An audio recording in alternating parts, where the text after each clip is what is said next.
ብዙ ታህሳስ 1 1888 በመድረኩ በሁሉም በከተሞች የተደረጉ የከተማዋ ወጣቶች ተገኝተው የውይይት ተሳታፊዎች በአካባቢያቸው ዘላቂ ሰላም የሚሰፍንበት ሁኔታ እየመከሩ ነው ሲሉ አስታውቋል።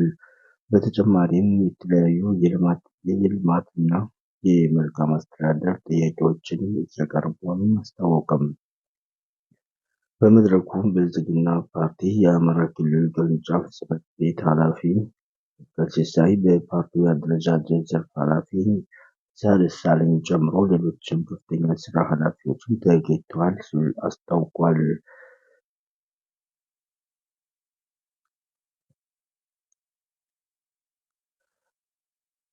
በሌላ ዜናም የባህር ዳር ከተማ ከፍተኛ የስራ ኃላፊዎች በተገኙበት በምስራቅ ጎጃም ዞን በመስክ መከታ የታዩ መልካም አጋጣሚዎችና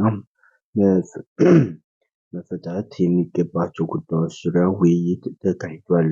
በየደረጃው ለሚገኙ የስራ ኃላፊዎችም የስራ መመሪያና የቀጣይ አቅጣጫ ተሰጥቷል ሲል የአማራ ክልል ብሔራዊ ክልል አስተዳደር አስታውቋል።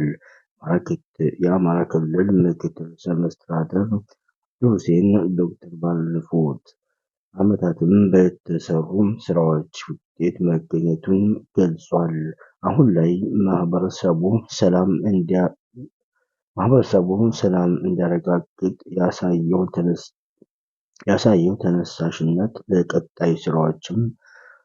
ለቀጣይ ስራዎችም መደላደልን የሚፈጥር ነው ሲል አስታውቋል። በአካባቢው የነበረውን የጸጥታ ችግር እየረገበ ወደ አንጻራዊ ሰላም በመመለሱን ሌላኛው ምቹ ሁኔታ ነው ሲል ገልጿል። ያልተነገሩ አስተሳሰቦችና ለህዝብ የማይጠቅሙ የትግል ስልቶች አሁንም ለህብረተሰቡ ፈተና መሆናቸውን ተገልጿል። መሪዎቹም የጠራ ሀሳብ መያዝና ማሰር የሚገባቸውንም ገልጿል። መሪዎቹም ለህዝብ አለኝታ መሆን፣ የመፍትሄ ሀሳብ ማመልከት፣ በአገልግሎት አሰጣጥም ህዝብ እንዳይማር ማድረግ ይገባቸዋል ሲልም የአማራ ክልል ምክትል መስተዳድር አስታውቋል። በሌላ ዜናም ህዳር 1 ቀን 2018 በአማራ ብሔራዊ ክልላዊ መንግስት እና የአማራ ፋኖ ህዝባዊ ድርጅት አፋሕድ መካከል የተደረገውን የሰላም ስምምነት ተከትሎ በማዕከላዊ ጎንደር ዞን በወገራ ወረዳና አካባቢው በተሳሳተ መንገድ ታጥቀው ሲንቀሳቀሱ የነበሩ በርካታ ታጣቂዎች እየገቡ መሆኑን አስታወቀም።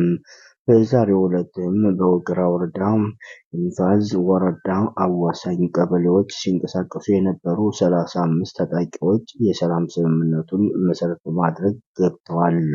በወገራ ወረዳም አምባ ጊዮርጊስ ከተማ የገቡ ታጣቂዎችን የማዕከላዊ ጎንደር ዞን ዋና አስተዳዳሪ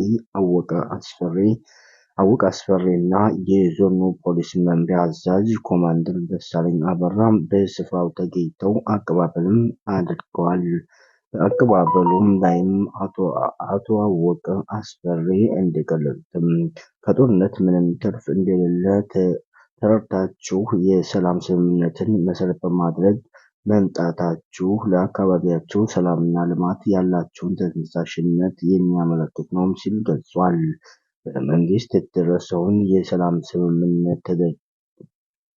ስምምነት ተረድተንና ተቀብለን በሰላም መግባት ችለናል ያሉት የቀድሞ ታጣቂዎች በቀጣይ የቀሩ ወንድሞቻችንን የእኛን ፈለግ እንዲከተሉ በማድረግ ለአካባቢያችን ሰላምና እድገት የበኩላችን ለመወጣት ዝግጁ ነንም ሲሉ ገልጸዋል።